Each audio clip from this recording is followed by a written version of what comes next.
राकेश टिकैत साहब के जो आंसू थे वो दरअसल उनके दिल का दर्द था, सच्चाई थी। क्योंकि जब इंसान अपने माथे की आंखों से अपना लगाया हुआ चमन उजड़ते हुए देखता है, अपने लोगों पर तशद्दुद होते हुए देखता है, तो फिर वो भावुक हो ही जाता है। और उनका जो दर्द था, उनके जो आंसू थे, वो सच्चाई की आवाज़ थे।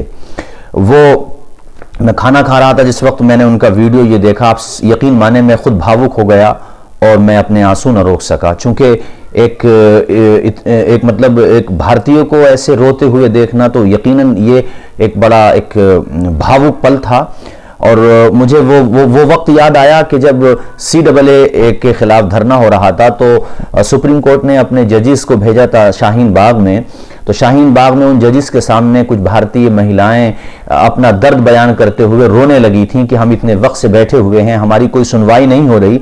तो दरअसल ये वही दर्द था। और मैं अगर इस तकलीफ को, इस दर्द को और इस भावुक पल को अगर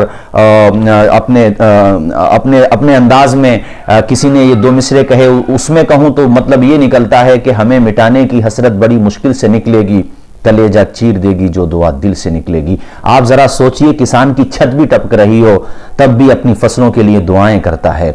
यानी उसे अगर उसके फसल को पानी की जरूरत है, इधर मकान की छत टपक रही है, तो वो ये नहीं कहता कि बारिश रुक जाए, बल्कि कहता बारिश होती रहे। यानी छत टपक रही है, बर्दाश्त है, लेकिन फसल बर्बाद नहीं होना चाहिए। किसान इतनी मेहनत करता है, कोहरे में, सर्दियों में, गर्मी में, गर्मियों के थपेड़ों में, लू के थपेड़े में और कोहरे के थपेड़ों में भी वो आपके लिए अनाज उगाता है। जहां अपने लिए वो पैसों का इंतजाम करता है फसलों के जरिए, कि आपको नहीं खिला रहा है वो, तो आप किसान को कहते हैं कि आपको कृषि की कानून समझ में नहीं आया। कैसा अजीब लॉजिक है कि कृषि कानून किसान हो के ही समझ में नहीं आ रहा। ये सैकड़ों जो संगठन हैं किसानों के, इनके ही समझ में नहीं आ रहा है। आपने CAA के और NRC और NPR के बारे में कहा कि ये मुसलमानों को समझ में नहीं आ रहा है, इसके बारे में कहते हैं किसानों के समझ में नहीं आ रहा है। तो भाई साहब, सारा ज्ञान आपके ही पास है। कभी कभी इस जनता की भी सुन लो आप, ये भी आपका कोई गैर तो नहीं है, तो आपकी भारतीय है। ये भी कितनी अजीब बात है।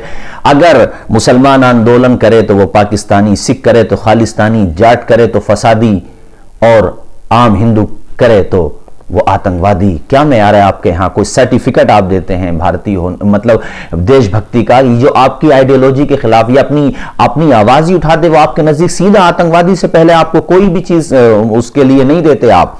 यानी आप ये नहीं कह सकते आप कि भी आप हमारे खिलाफ जा रहे हैं, सीधा आतंकवादी उसको कहेंगे, खालिस्तानी उसको कहेंगे, पाकिस्तानी उसको कहेंगे। भाई हम भारतीय हैं, भारत में रह रहे हैं। ये बीच बीच में मतलब आप क्या करते हैं, ये समझ में बात नहीं आती। पैरहन फाड़ने गुंचे तो वो जीनत ठहरे, हम गिरेबाबी करें चाक तो रुसवाई हो। है हमारे भारत को जरूरत है लाल बहादुर शास्त्री जैसे वजीर आजम की, चौधरी चरण सिंह जैसे वजीर आजम की। लाल बहादुर शास्त्री साहब ने क्या ये नारा नहीं दिया था, किसान जिंदाबाद, जवान जिंदाबाद? भुला दिया आपने इस नारे को? कितनी अजीब बात है ये, मेरे समझ में बात नहीं आती। कि और मुझे कल मैं देख रहा था BBC पे, तो BBC हिंदी पे, कि एक राजेश्वरी नाम की राजस्थान से एक हिंदू बहन धरने में, आंदोलन में पहुंची गाजीपुर बॉर्डर पे।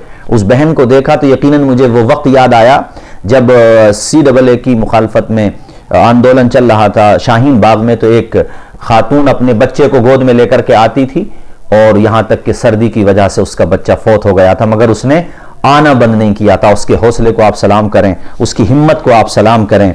इसलिए मैं आप लोगों से खास तौर पे हुकूमत हिंद से मैं अपील करता हूं कि आप इन किसानों की आवाज़ सुने। ये आपके भारतीय ही हैं। बात बात पे इनको मतलब कुछ लोगों के जरिए, मैं सबको नहीं कह रहा हूं, आतंकवादी कहा जाना, खालिस्तानी कहा, इस तरह की बातें नहीं करना चाहिए।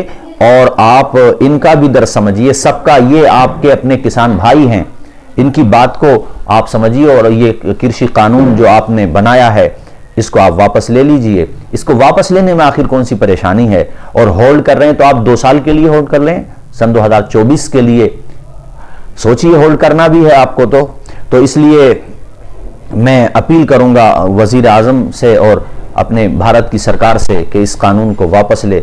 ऐसे कानून न बनाएं जिनसे भारत की शांति और भारत के अमन को खतरा लाहिक हो, बल्कि कानून ऐसे बनाएं कि पूरा भारत एक आवाज पे आपकी खड़ा हो जाए।